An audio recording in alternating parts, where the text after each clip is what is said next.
उसमें पढ़ेंगे हम जो टॉपिक कवर होंगे उसमें सबसे पहला टॉपिक आज हम गुड्स एंड सर्विस टैक्स का अगला लेक्चर लेंगे।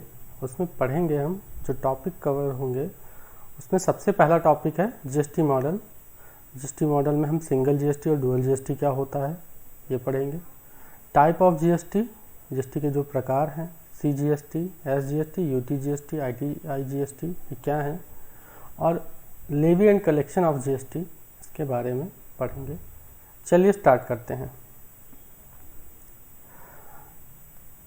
India has been introduced as one nation one tax to unite different type of indirect taxes like excise duty, VAT, CST, service tax etc. under one umbrella।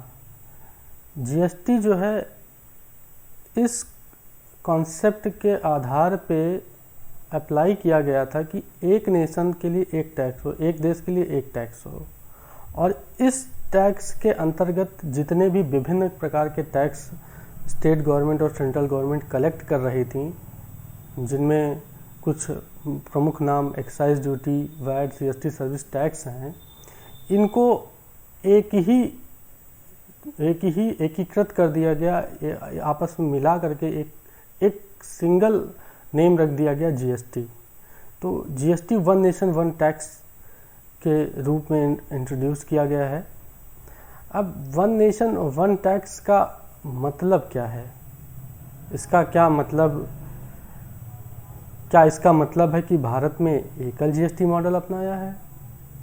इसका is it mean India has adopted single GST model? तो पहले तो देखते हैं कि GST model कौन से क्या है और इंडिया ने कौन सा मॉडल अपनाया है। GST models, there are two prime model of GST. GST के दो प्रमुख मॉडल हैं, पहला है सिंगल जीएसटी और दूसरा है कॉन्करेंट डुअल जीएसटी और डुअल जीएसटी। सिंगल जीएसटी को फर्दर हम सिंगल नेशनल जीएसटी और सिंगल स्टेट जीएसटी के रूप में क्लासिफाई कर सकते हैं। देखते हैं आगे क्या है ये single GST model.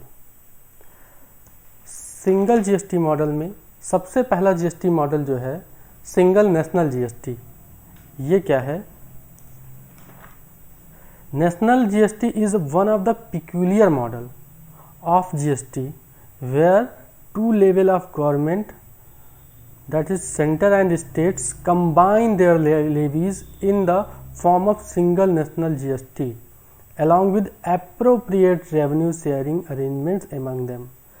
Single GST, single national GST वो जीएसटी है जिसमें स्टेट गवर्नमेंट और सेंट्रल गवर्नमेंट दोनों ही इस बात पे सहमत हुए हैं कि वो पूरे देश के लिए एक नेशनल जीएसटी एप्लीकेबल करेंगे, और ये जो जीएसटी कलेक्ट होगा वो इस अरेंजमेंट के साथ सहमत हुए हैं कि ये अरेंजमेंट किया जाएगा कि जो भी जीएसटी या जो भी टैक्स कलेक्ट किया जाएगा वो स्टेट्स और सेंट्रल में डिस्ट्रीब्यूट किया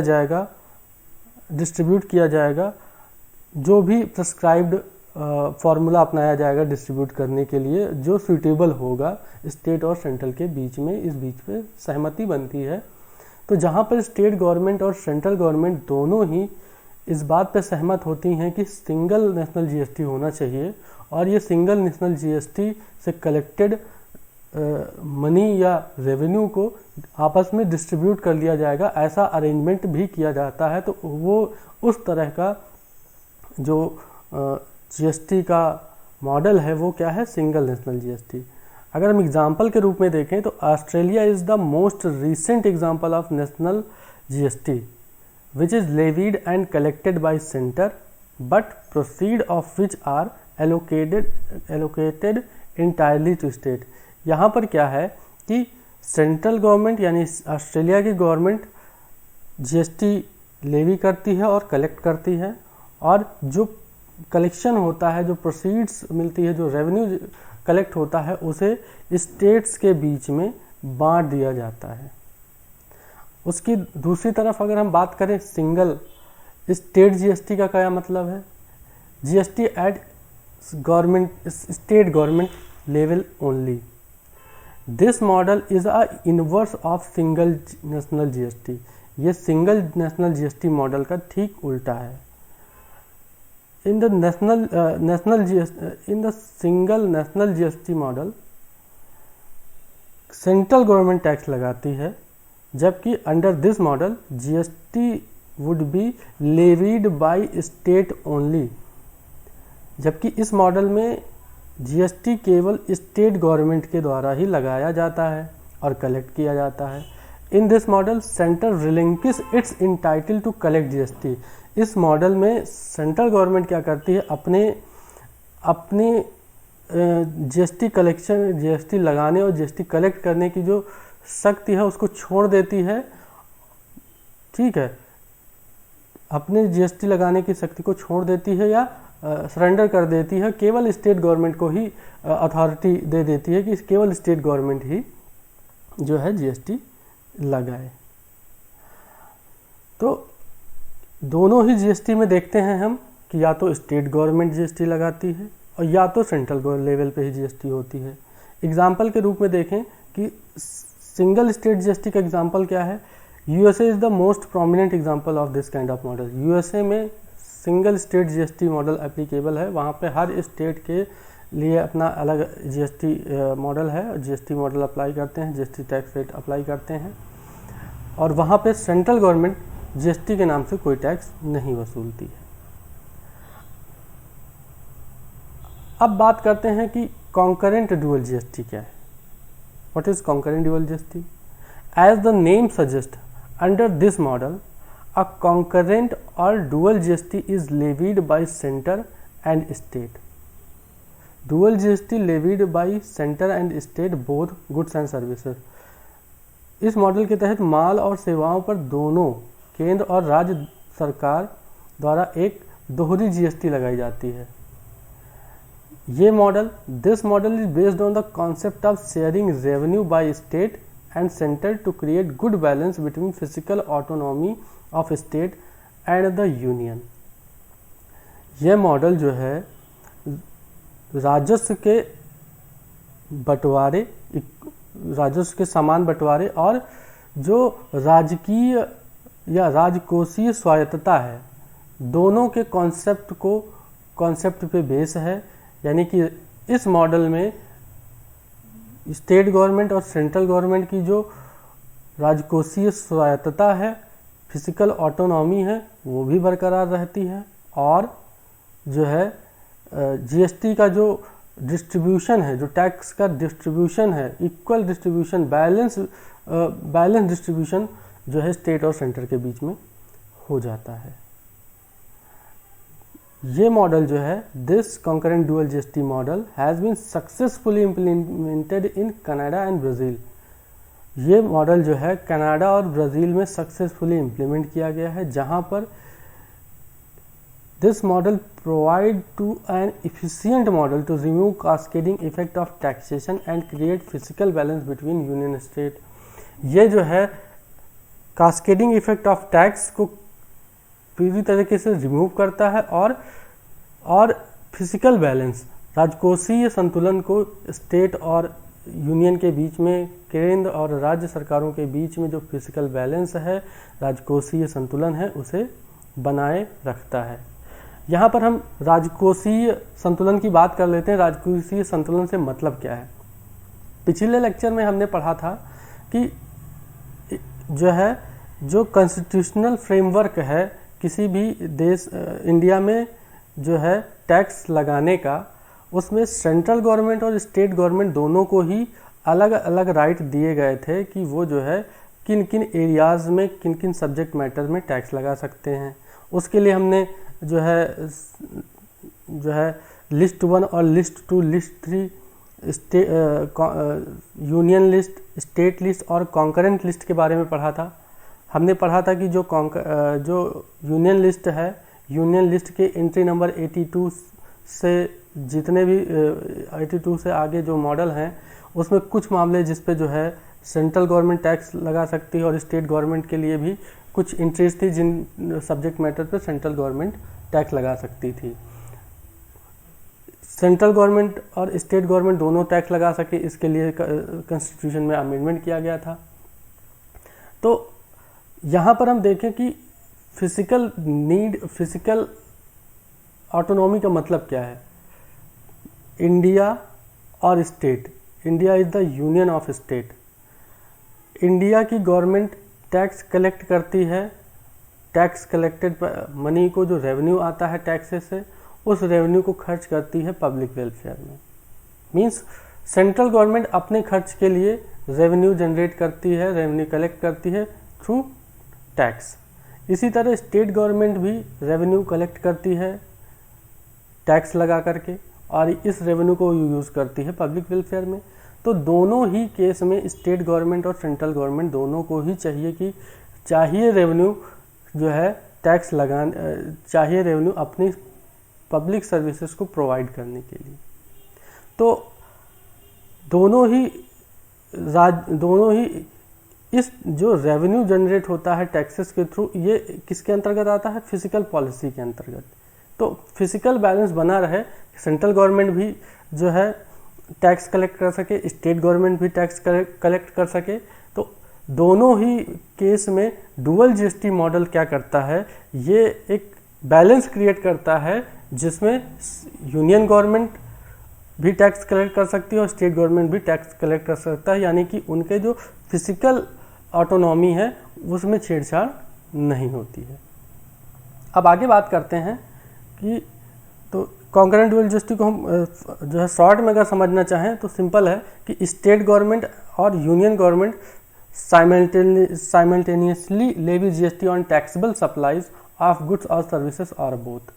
कॉन्करेंट डुअल जीएसटी का मॉडल का मतलब यही है कि जब स्टेट गवर्नमेंट और सेंट्रल गवर्नमेंट दोनों ही एक साथ टैक्सेबल सप्लाई ऑफ गुड्स या सर्विसेज पे एक साथ जो है जीएसटी लगाएंगी, तो उस तरह के मॉडल को हम कहेंगे डुअल जीएसटी मॉडल। अब बात करते हैं which model is most suitable for India. Bharat के लिए कौन सा मॉडल सुइटेबल है? जैसा कि आप जानते हैं, since India has a federal structure of governance, the physical needs of both the union and state have to be catered. Bharat में आप जानते हैं कि एक फेडरल स्ट्रक्चर है। फेडरल स्ट्रक्चर का मतलब है कि India is the union of state. यहाँ पे यूनियन गवर्नमेंट, स्टेट गवर्नमेंट दोनों ही अपने अपने स्तर पे अपनी अपनी एक ऑटोनॉमी रखती हैं और अपने अपने एक ऑटोनॉमी रखते हुए अपने अपनी अथॉरिटी से वो शासन चलाती हैं और टैक्सेस कलेक्ट करती हैं। तो जो इस यूनियन की जो नीड्स हैं, यूनियन की नीड्स क्या हैं कि वो टैक्स के थ्रू रेवेन्यू कलेक्ट कर सकें, उस रेवेन्यू को यूज़ करेंगी, जो है रेवेन्यू को सेंट्रल गवर्नमेंट के जो एक्सपेंसेस होंगे या सेंट्रल गवर्नमेंट की जो पब्लिक स्कीम होंगी उनमें वो खर्च कर सकें। इसी तरह स्टेट गवर्नमेंट भी टैक्स कलेक्ट करती है, टैक्स लगाती है, कलेक्ट करती है, रेवेन्यू उस रेवेन्यू का यूज़ करती है स्टेट गवर्नमेंट के पब्लिक सर्विसेज को प्रोवाइड करने के लिए। तो चूँकि एक संघीय ढांचा होने के वजह से और केंद्र और राज्य सरकारों की बीच की आवश्यक फिजिकल नीड्स हैं, कुछ राजकोषीय आवश्यकताएं हैं जो पूरी होनी आवश्यक हैं, तो कौन सा मॉडल भारत की इस राजकोषीय नीड को या राजकोषीय आवश्यकता को पूरी करता है, उसमें अगर हम देखें, दोनों को कंपेयर करें, सिंगल जीएसटी मॉडल और कॉन्करेंट डुअल जीएसटी मॉडल को, तो सिंगल जीएसटी मॉडल में क्या समस्या है? सिंगल जीएसटी मॉडल में आपने देखा कि सिंगल जीएसटी मॉडल या तो नेशनल जीएसटी मॉडल होगा या सिंगल स्टेट जीएसटी मॉडल होगा। नेशनल जीएसटी मॉडल में केवल सेंट्रल गवर्नमेंट के पास पावर होगी, वो टैक्स कलेक्ट करेगी और उसको डिस्ट्रीब्यूट करेगी स्टेट के बीच में। लेकिन अगर आप यहाँ ध्यान से देखें तो इंडिया का जो फेडरल स्ट्रक्चर है उसमें कॉन्स्टिट्यूशनल प्रोविजंस किए गए हैं कि जो है स्टेट गवर्नमेंट को भी कुछ टैक्सेस कलेक्ट करने की पावर होगी। तो स्टेट गवर्नमेंट क्या है, स्टेट गवर्नमेंट और सेंट्रल गवर्नमेंट के बीच में अक्सर आप कॉन्फ्लिक्ट देखते होंगे। कभी भी एक समय पर स्टेट गवर्नमेंट और सेंट्रल गवर्नमेंट एक ही तरह की बात पे सहमत नहीं होते। तो अब क्योंकि जीएसटी अगर नेशनल लेवल पे कलेक्ट की जाएगी तो उस केस में स्टेट गवर्नमेंट को अपनी फिजिकल नीड्स को छोड़ना पड़ेगा, अपने टैक्स कलेक्शन को छोड़ना पड़ेगा। वो पूरी तरह से निर्भर रहेंगे सेंट्रल गवर्नमेंट पे कि सेंट्रल गवर्नमेंट जब रेवेन्यू कलेक्ट करेगी, उसको डिस्ट्रीब्यूट करेगी, उसके बाद स्टेट गवर्नमेंट को वो टैक्स मिलेगा, उनको वो रेवेन्यू मिलेगा और वो अपने यूज़ में लेंगे। लेकिन यहाँ पर सेंट्रल गवर्नमेंट स्टेट गवर्नमेंट के बीच में जो ट्रस्ट है, वो ट्रस्ट की बहुत कमी है। कई सारे स्टेट सेंट्रल गवर्नमेंट से इत्तेफाक नहीं रखते इंडिया में। कई सारे स्टेट्स और सेंट्रल गवर्नमेंट और स्टेट गवर्नमेंट के बीच में अक्सर ये कॉन्फ्लिक्ट आप देखने को मिलता होगा कि सेंटर जो है मनी रिलीज़ नहीं कर रहा है पर्टिकुलर स्टेट के लिए, या पर्टिकुलर स्टेट को कम हिस्सा मिल रहा है रेवेन्यू का। तो इस तरह के इश्यू जो है अक्सर आपको देखने को मिलते हैं। तो ट्रस्ट की कमी है। इस ट्रस्ट की कमी की वजह से और फिजिकल जो ऑटोनॉमी है, इस ऑटोनॉमी को भी स्टेट नहीं छोड़ना चाहता। स्टेट नहीं चाहता कि जो है टैक्स कलेक्शन का जो टैक्स लगाने का जो राइट, जो अथॉरिटी उसे मिली हुई है कॉन्स्टिट्यूशन से, उसे वो पूरी तरह से छोड़ दे, वो ये भी नहीं चाहता। तो इस केस में जीएसटी का जो मॉडल है, सिंगल जीएसटी मॉडल, उसमें नेशनल जीएसटी मॉडल जो है वो तो एडॉप्टेबल नहीं है। तो उसी तरह अगर हम देखें इसमें कि जो स्टेट जीएसटी है, सिंगल स्टेट जीएसटी है, अगर सिंगल स्टेट जीएसटी, उस केस में क्या होता है, केवल स्टेट गवर्नमेंट ही कलेक्ट करती है टैक्स, सेंटर अपना पूरा राइट छोड़ देता है जीएसटी कलेक्ट करने का। तो क्या सेंट्रल गवर्नमेंट अगर अपना राइट छोड़ देगा जीएसटी कलेक्ट करने का, टैक्स कलेक्ट करने का, तो उस केस में नुकसान नहीं होगा सेंट्रल गवर्नमेंट को? सेंट्रल गवर्नमेंट को रेवेन्यू का भारी लॉस होगा। और सेंट्रल गवर्नमेंट जब रेवेन्यू का भारी लॉस होगा तो सेंट्रल गवर्नमेंट के पास, क्योंकि टैक्स के ही पैसे से वो सर्विसेज प्रोवाइड करते हैं जो पब्लिक वेलफेयर की सर्विसेज हैं, या स्कीम्स हैं जो पब्लिक वेलफेयर की चलती हैं, या सेंट्रल गवर्नमेंट के जो एम्प्लॉयज़ हैं, या सेंट्रल गवर्नमेंट के कर्मचारी, उनकी सैलरी जो जाती है, ये सब कहाँ से जाती है? इसी टैक्स के पैसे से ही जाती है जो रेवेन्यू कलेक्ट होता है। ठीक है, तो सेंट्रल गवर्नमेंट अपने खर्चे कैसे मीट आउट करेगा? तो जो सेंट्रल गवर्नमेंट की नीड है, रेवेन्यू की नीड है, जो फिजिकल नीड है, और वो कैसे पूरी होगी? और सेंट्रल गवर्नमेंट अपनी फिजिकल ऑटोनॉमी, राजकोषीय स्वायत्तता है, राजकोषीय स्वायत्तता का मतलब टैक्स कलेक्ट करने और लगाने की जो स्वायत्तता है, जो एक पावर मिली हुई है, उसको क्यों छोड़ना चाहेगा? और छोड़ेगा तो उसे बहुत नुकसान होगा। तो हम ये देखते हैं कि जो सिंगल जीएसटी मॉडल है, चाहे वो सिंगल नेशनल जीएसटी मॉडल हो और चाहे सिंगल स्टेट जीएसटी मॉडल हो, दोनों ही इंडिया के लिए सूटेबल नहीं है। तो अब देखते हैं कॉन्करेंट डुअल जीएसटी मॉडल के बारे में क्या है। कॉन्करेंट डुअल जीएसटी मॉडल क्या करता है? Concurrent dual GST model state government और यूनियन गवर्नमेंट दोनों को ही राइट देता है जीएसटी कलेक्ट करने का। इस केस में जो कॉन्करेंट डुअल जीएसटी मॉडल है, ये जो है model fulfil physical need of both union state, क्योंकि स्टेट गवर्नमेंट और सेंट्रल गवर्नमेंट दोनों ही टैक्स कलेक्ट कर रही हैं किसी कॉमन बेस पर। उस केस में हम देखते हैं कि जब दोनों ही कलेक्ट करते हैं तो वहाँ पर क्या होता है, टैक्स का जो डिस्ट्रीब्यूशन है वो समान रूप से हो जाता है सेंट्रल और स्टेट के बीच में। और इसकी वजह से क्या होता है, दोनों के बीच में टैक्स का जो डिस्ट्रीब्यूशन है समान रूप से हो जाता है, और जो फिजिकल ऑटोनॉमी है, राजकोषीय स्वायत्तता है, ये भी बनी रहती है। तो डुअल जीएसटी मॉडल में राजकोषीय स्वायत्तता और टैक्सेस का डिस्ट्रीब्यूशन, दोनों ही जो समस्याएं हैं वो हल हो जाती हैं डुअल जीएसटी मॉडल से। तो इसलिए क्या हुआ है कि इंडिया ने अडॉप्ट किया है डुअल जीएसटी मॉडल। क्यों अडॉप्ट किया है? क्योंकि डुअल जीएसटी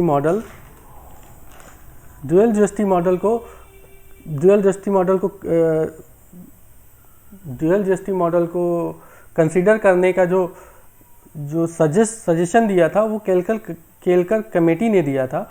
और Kelkar committee suggested the dual GST model as ideal model for Indian indirect tax reform.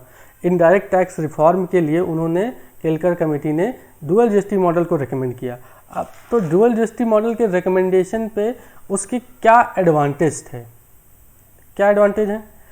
Dual GST model क्या करता है? It create good balance of physical autonomy of state and centre. ये क्या करता है? स्टेट और centre के बीच में एक अच्छा फिजिकल ऑटोनॉमी का बैलेंस क्रिएट करता है, यानी कि राजकोषीय स्वायत्तता जो है दोनों की ही आपस में बनी रहती है। उसके बाद it empowers both state and central government to apply taxes to comprehensive base of goods and services at all level of supply chain. ये क्या करता है? सेंट्रल गवर्नमेंट और स्टेट गवर्नमेंट को कंप्रीहेंसिव बेस प्रोवाइड करता है, जिसपे सेंट्रल गवर्नमेंट और स्टेट गवर्नमेंट दोनों ही टैक्स कलेक्ट कर सकती हैं। सेंट्रल गवर्नमेंट जो टैक्स लगाती है, कलेक्ट करती है, उसे बोलते हैं central levied central GST and state levied state GST. किस पे लगाती? On a common base. किस बेस पे लगाती है? सप्लाई ऑफ गुड्स और सर्विसेज और बोथ। गुड्स की सप्लाई पे या सर्विस की सप्लाई पे या दोनों की ही सप्लाई पे सेंट्रल गवर्नमेंट और स्टेट गवर्नमेंट दोनों ही टैक्स लगाती है। तो इंडिया ने कौन सा मॉडल अडॉप्ट किया है? Dual GST model. अब आगे बात करते हैं कि इस डुअल जीएसटी मॉडल की वजह से जीएसटी के कितने प्रकार हो गए हैं। तो अगर हम बात करें types of goods and services tax, goods and services tax के टाइप्स कितने हैं? तो उस सप्लाई के आधार पर जो है गुड्स एंड सर्विसेज टैक्स को मेनली 3 भागों में बांटा गया है, लेकिन इनको हम 4 भाग भी कर सकते हैं क्योंकि एक में कॉमन है। तो अगर सप्लाई कैसी है? इंटर स्टेट सप्लाई या यूनियन टेरेटरी सप्लाई है, that is supply with in the state और यूनियन टेरेटरी। अगर स्टेट के बीच में ही या किसी यूनियन टेरेटरी के ही अंदर सप्लाई है तो उस केस में जो है SGST और UTGST और CGST कलेक्ट होगा। अगर मान लीजिए उत्तर प्रदेश के अंदर ही कोई गुड्स सेल किया जा रहा है तो उस केस में क्या लगेगा? SGST लगेगा और CGST लगेगा, तो CGST लागू होगा।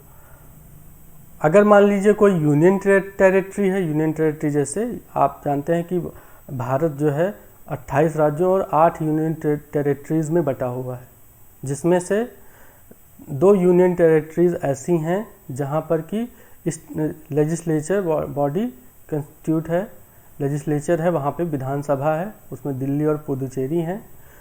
ठीक है, उन्हें भी जो ऐसे स्टेट, ऐसे केंद्र शासित प्रदेश जहाँ पर कि विधानसभा है, उन केंद्र शासित प्रदेशों को जीएसटी के पॉइंट ऑफ व्यू से राज्य का दर्जा दिया गया है।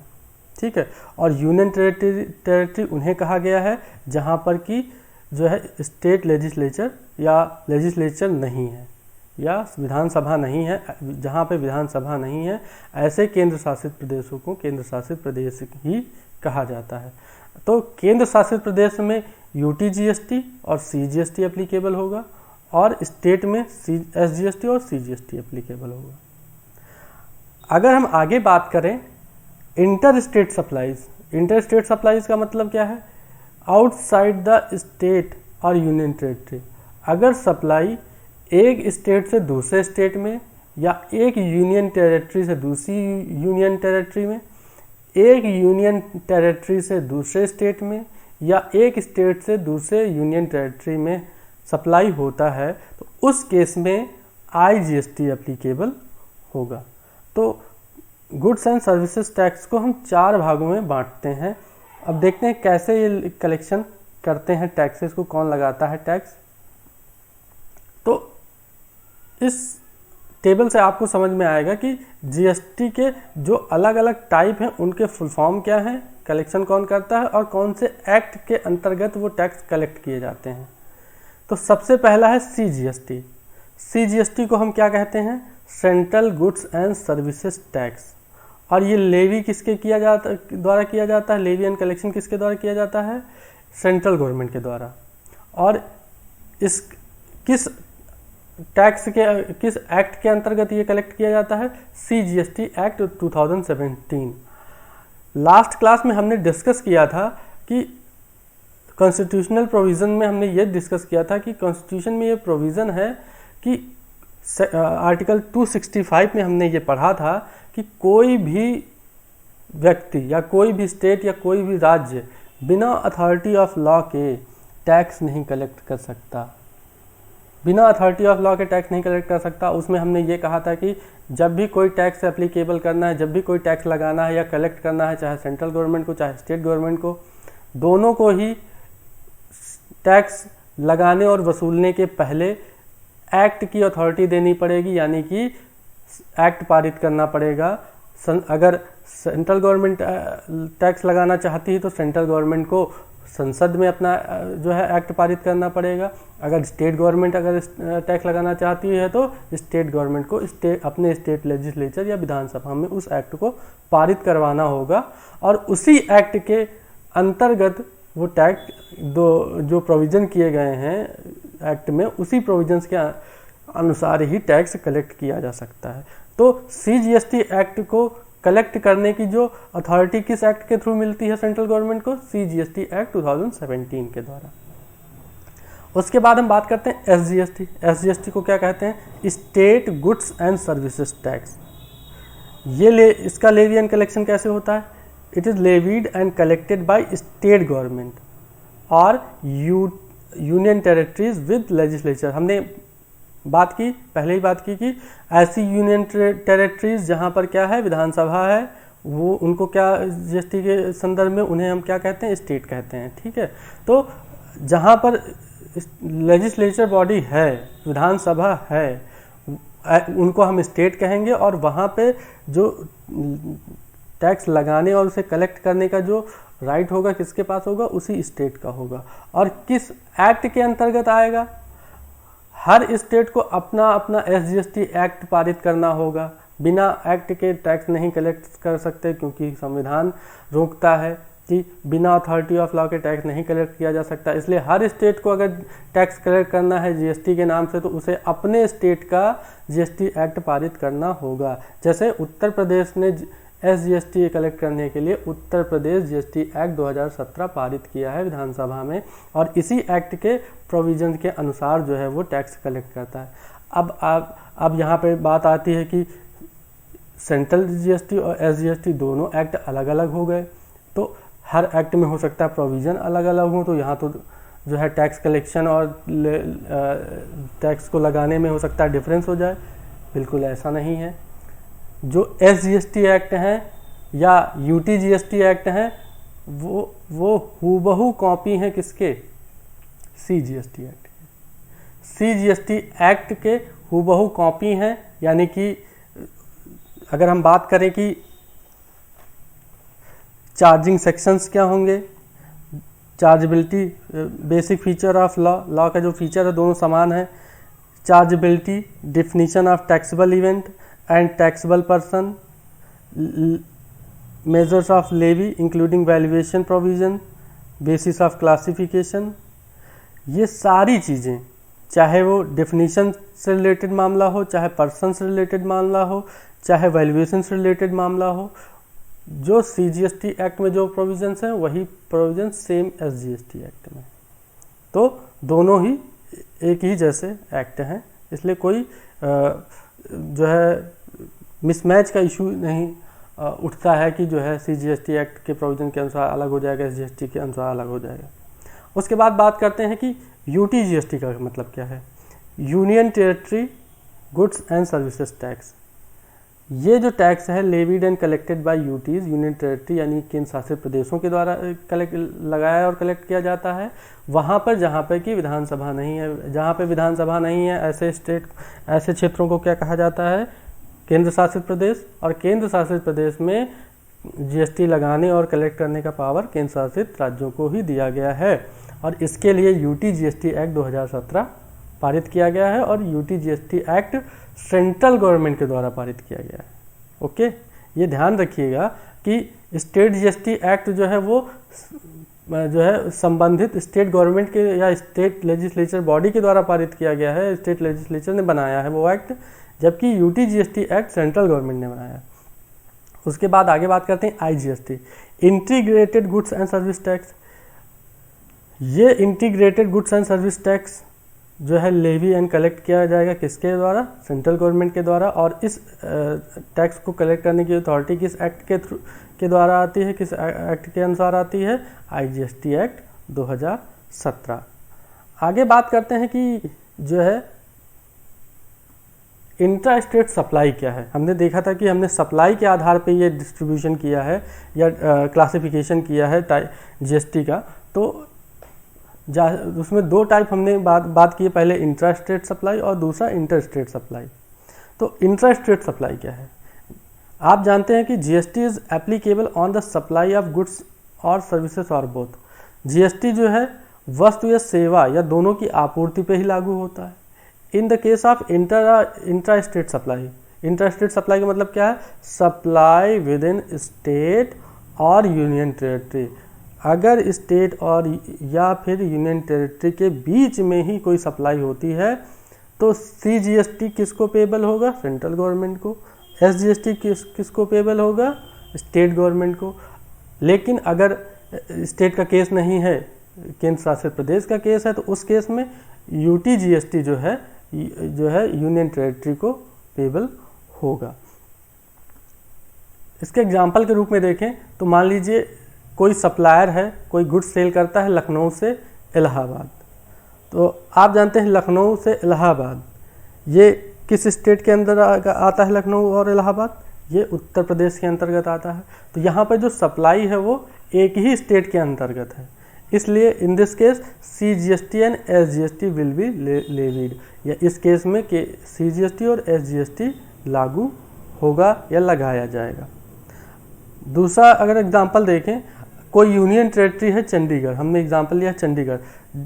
एक सप्लायर चंडीगढ़ के किसी एक प्लेस पे है और दूसरा जो व्यक्ति है जो सप्लाई जहाँ हो रही है, जिसको सप्लाई गुड्स रिसीव कर रहा है, वो दूसरी जगह है, लेकिन दोनों कहाँ हैं? चंडीगढ़ में ही है, क्योंकि आप जानते हैं चंडीगढ़ यूनियन टेरिटरी है। इस केस में जो है क्या एप्लीकेबल होगा? सीजीएसटी और यूटीजीएसटी लगाया जाएगा। इसको एक एग्जांपल से समझते हैं हम कि मान लीजिए कोई mister X of Bhopal sells 1000 unit of an article at the rate of 150 per article. Purchaser Y is from Indore, GST rate is 12%। इस केस में आप ध्यान से देखिए कि जो पर्सन है सप्लायर जो है वो कहाँ है? भोपाल में। जो परचेजर कहाँ है? इंदौर में है। क्या दोनों एक ही स्टेट में है? Yes. Supply with in Madhya Pradesh, दोनों ही जगह मध्य प्रदेश में आती, यानी कि ये सप्लाई कहाँ है? इंट्रा स्टेट सप्लाई इसको कहेंगे, क्योंकि ये एक स्टेट के अंतर्गत है, मध्य प्रदेश के अंतर्गत है। इस केस में जीएसटी कैसे एप्लीकेबल होगी, कैसे कैलकुलेट की जाएगी? एग्जांपल देखिए, सॉल्यूशन देखिए इसका। टैक्सेबल वैल्यू ऑफ सप्लाई क्या है? 1,50,000। उसमें जीएसटी जुड़ा। जीएसटी कैसे जोड़ रहे हैं? जो जीएसटी रेट है 12%, आधा सीजीएसटी और आधा एसजीएसटी, यानी 6% ऑफ 1.5 लाख सीजीएसटी और 6% ऑफ 1,50,000 एसजीएसटी। दोनों की अमाउंट देखिए, सीजीएसटी की अमाउंट कितनी है? 9,000, एसजीएसटी की अमाउंट कितनी है? 9,000।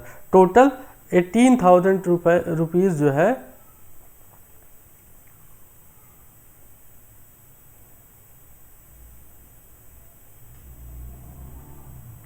18,000 रुपीज़ जो है जीएसटी लगा, और एक्स ने वाई पे से कितना अमाउंट चार्ज किया? 1,68,000। तो यहाँ आप देख रहे हैं कि जब ट्रांजैक्शन सप्लाई स्टेट के अंदर है तो सीजीएसटी और एसजीएसटी दोनों ही एप्लीकेबल होगा, और जीएसटी रेट क्या होगा? जो जीएसटी रेट है उसका ठीक 50% सीजीएसटी और एसजीएसटी एप्लीकेबल हो जाएगा। आगे हम देखें कि इसी एग्जांपल को अगर हम जो एग्जांपल हमने पढ़ा, suppose in the above case seller and purchaser in Chandigarh, इसी एग्जांपल में अगर हम ये मान लें कि जो सेलर और परचेजर हैं वो चंडीगढ़ में हैं। चंडीगढ़ क्या है? चंडीगढ़ एक केंद्र शासित प्रदेश है। केंद्र शासित प्रदेश के केस में क्या एप्लीकेबल होगा? टैक्सेबल वैल्यू तो वही रहेगी क्योंकि कुछ चेंज हमने नहीं किया, 1.5 लाख ही है। CGST 6% के रेट से 1.5 लाख पे लग रहा है, ये भी, इसमें भी कोई दिक्कत नहीं है।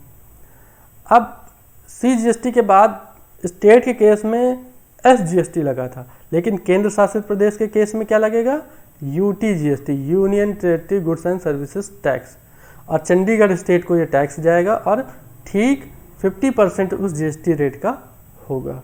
तो टोटल अमाउंट चार्ज XY से कितना करेगा? 1,68,000। और ये जो टैक्स की अमाउंट है वो एक ही चालान से जो है X जमा कराएगा। इसके लिए 2 अलग अलग चालान नहीं भरने होंगे या 2 अलग अलग विभागों में नहीं जमा करना होगा, एक ही चालान से दोनों टैक्स जमा करेंगे और जो है जो डिपार्टमेंट है GST का वो जो है उसको डिस्ट्रीब्यूट कर लेगा। अब आगे बात करते हैं कि इंटर स्टेट सप्लाई का क्या मतलब है। सप्लाई फ्रॉम वन स्टेट और union territory to another state और union territory is inter state supply. GST is payable to central government. Inter state supply के केस में GST किसको पेबल होगी? सेंट्रल गवर्नमेंट को पेबल होगी। इसके अलावा supply from outside the Indian territory is also considered as inter state supply and GST is applicable. अगर Indian territory के बाहर से कोई सप्लाई होता है, कोई गुड सप्लाई किया जाता है, तो उस केस में भी क्या लगेगा? उसे हम इंटर स्टेट ट्रेड मान लेंगे और उस पर IGST एप्लीकेबल होगा। समझते हैं इसको कि इंटर स्टेट सप्लाई है कैसे। देखिए, हमने कहा फॉरेन टेरिटरी या फिर आउटसाइड ऑफ इंडिया, इसका मतलब क्या है? विदेश, भारत के बाहर, जो भारत का क्षेत्र नहीं है उसे हम क्या कहते हैं? विदेश कहते हैं। For example Japan. अगर जापान से कोई गुड्स अंडमान में आता है तो उस केस में ये तो इंपोर्ट हुआ गुड्स, इंपोर्ट ऑफ गुड्स हुआ। तो इंपोर्ट को क्या माना गया है GST में? इंपोर्ट को GST में इंटर स्टेट ट्रेड की तरह ही ट्रीट किया जाता है और उस पर IGST एप्लीकेबल हो जाता है। और IGST क्या है? IGST CGST और SGST का सम है। जितना CGST और SGST का जो रेट होता है जो है उन दोनों का सम ही IGST है। अगर जापान से कोई गुड्स गुजरात में आता है, जापान से कोई सेल करता है, गुजरात में रिसीव होता है, तो इस केस में आप कहेंगे कि ये तो इंपोर्ट है। हमने कहा इंपोर्ट को क्या माना गया है GST में? इंपोर्ट को इंटर स्टेट ट्रेड यानी कि अंतर राज्यीय व्यापार की तरह ट्रीट किया जाता है और IGST ही एप्लीकेबल होता है। अब अगर 2 स्टेट के बीच में ट्रांजैक्शन हो, गुजरात और यूपी के बीच में कोई गुड्स का सेल और परचेज हो, सप्लाई हो, तो उस केस में भी, क्योंकि यहाँ पे स्टेट अलग अलग हैं, जब स्टेट अलग अलग होंगे तो IGST। अगर हम अंडमान से यूपी में ट्रांजैक्शन कर रहे हैं तो उस केस में भी क्या होगा? IGST एप्लीकेबल होगा। यानी कि दो स्टेट के बीच में, 2 यूनियन टेरिटरीज के बीच में, या फिर एक स्टेट एक यूनियन टेरिटरीज के बीच में अगर ट्रांजैक्शन होता है तो एप्लीकेबल होगा IGST। अगर फॉरेन टेरिटरी यानी विदेश से कोई गुड्स इंपोर्ट होता है, कोई सर्विस इंपोर्ट होती है, तो उस केस में उसे इंटर स्टेट ट्रेड माना जाएगा और इंटर स्टेट ट्रेड मान करके उस पर IGST एप्लीकेबल कर दिया जाएगा। एग्जाम्पल के तौर पे अगर हम देखें कि मिस्टर X जो भोपाल में है, उन्होंने 1500 यूनिट किसी आर्टिकल की बेची है 120 के रेट से। परचेजर हैं Y और वो रहते कहाँ हैं? लखनऊ में। आप ज़रा ध्यान से देखिए, भोपाल और लखनऊ कहाँ पे हैं? भोपाल है MP में और लखनऊ है UP में। तो MP और UP 2 अलग अलग प्रदेश हैं। तो जब 2 अलग अलग प्रदेश होंगे तो उस केस में हम इस तरह की सप्लाई को क्या कहेंगे? Inter state supply. और जब इंटर स्टेट सप्लाई होगा तो एप्लीकेबल क्या होगा? IGST। सोल्यूशन देखिए, टैक्सेबल वैल्यू ऑफ सप्लाई क्या है? 1,80,000।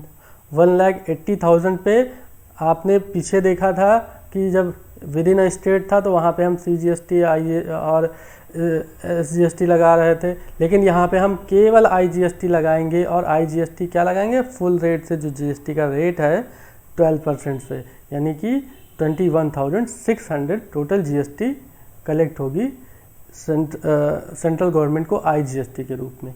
अब ये IGST जो कलेक्ट होती है सेंट्रल गवर्नमेंट को, इस IGST का डिस्ट्रीब्यूशन GST काउंसिल जो रेट प्रेस्क्राइब करेगी, जो रिकमेंड करेगी, जो रेट या जो रूल, उस रेट और रूल के अकॉर्डिंग जो है स्टेट और सेंटर के बीच में उसका डिस्ट्रीब्यूशन भी किया जाएगा। तो आज के लेक्चर में हमने पढ़ा कि सिंगल GST और डुअल GST क्या है, दोनों में डिफरेंस क्या है, और इंडिया ने कौन सा मॉडल अपनाया है, इंडिया ने डुअल GST मॉडल अपनाया और क्यों अपनाया है, ये भी हमने समझा। उसके बाद इस डुअल GST मॉडल की वजह से जो GST के डिफरेंट टाइप्स हो गए, हमने उनके बारे में भी पढ़ा, और अलग अलग टाइप में GST कैसे एप्लीकेबल होगी और कौन GST कलेक्ट करेगा, किस एक्ट के कैसे लेवी होगी, कैसे कलेक्ट होगी, उसके बारे में भी हमने पढ़ा। तो आज की क्लास के लिए इतना ही। Thank you.